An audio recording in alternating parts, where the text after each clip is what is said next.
10,000 baht. Hanghang. Sarap na ito. Ako din to.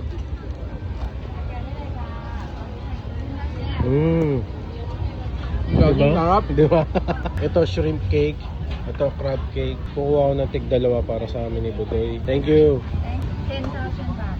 Okay. Ha? Isip ba? 10. 10. Yeah. 10,000? Oh, 10 No! baht. Sorry. 10 baht. Akala ko calamaris tong stall niya. Pero ito pala, crab cake sa shrimp cake. Tikman natin, pang quick bites lang.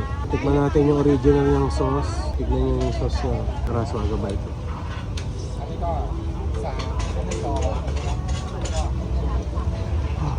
Hanghang. Mainit. Mainit. Hot. Mainit pala, natatawa siya. Tignan mo, pinagtitipan kami oh. Tignan mo, pinagtitipan kami. Hot. 20 pesos. 20 pesos. Yan yung original sauce niya. Titikman natin.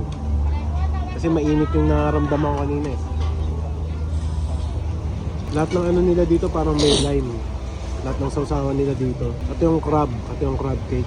Try natin yung yung hot sauce nila. Quick bites lang. Pang swaga bite no?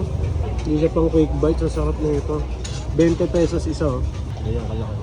Kaya kung nandito kayo sa puntahan nyo tong food market na to, tara kain tayo.